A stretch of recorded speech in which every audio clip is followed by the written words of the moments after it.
कामता राजमार्ग को दूधमनिया के रहने वाले।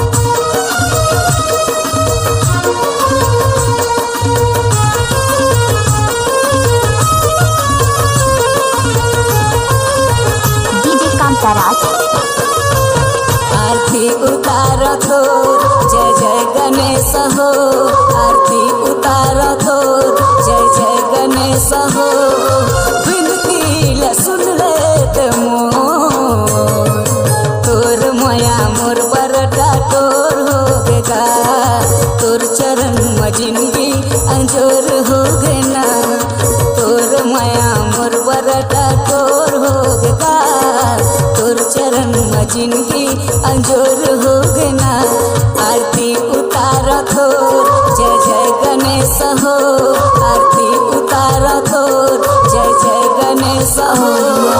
विनती ल सुन ले मोर, कामता राजमार्ग को तोर माया मोर बरटा तोर हो गेगा, तोर चरण में जिंदगी अंजोर हो गेना। तोर माया मोर बरटा तोर हो गेगा, तोर चरण में जिंदगी अंजोर हो गेना।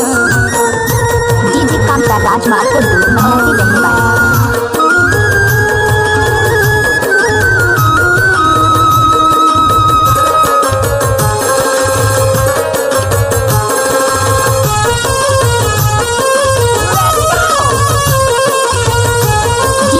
राजमार्ग काम दूधमनिया के रहने वाले। माता के तीरे तीर, पिता के तीरे तीर, फेरा करे सृष्टि के नाम।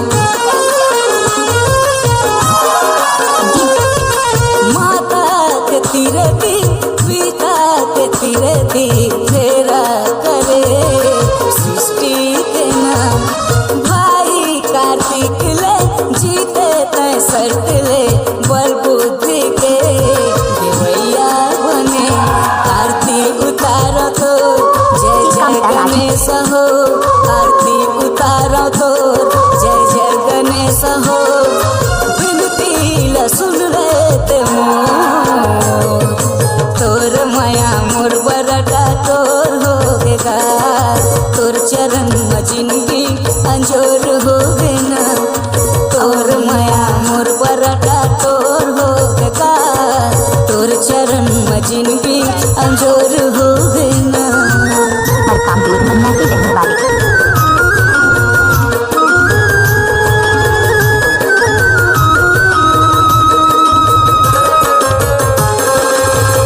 ऐसे ही गाना सुनने के लिए हमारे डीजे कामता राजमार्ग को यूट्यूब चैनल को सब्सक्राइब करें।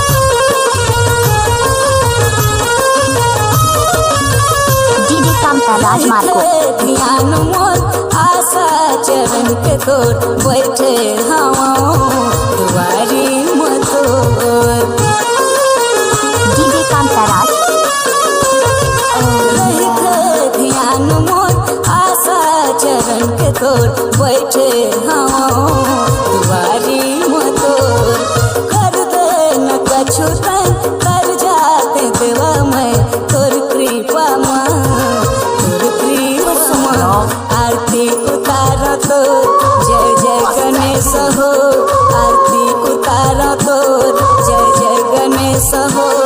विनती सुन ले मोर, तोर माया मोर बरटा तोर हो गेगा, तोर चरण में जिंदगी अंजोर हो गेना। तोर माया मोर बरटा तोर हो गेगा, तोर चरण में जिंदगी अंजोर हो गेना। आरती उतार तोर जय जय गणेश हो, आरती उतार तोर जय जय गणेश हो। विनती ल सुन ले मोर, तोर माया मोर बरटा तोर हो गेगा, तोर चरण में जिंदगी अंजोर हो गेना। तोर माया मोर बरटा तोर हो गेगा, तोर चरण में जिंदगी अंजोर हो गेना। तोर चरण में जिंदगी अंजोर हो गेना, तोर चरण में जिंदगी अंजोर।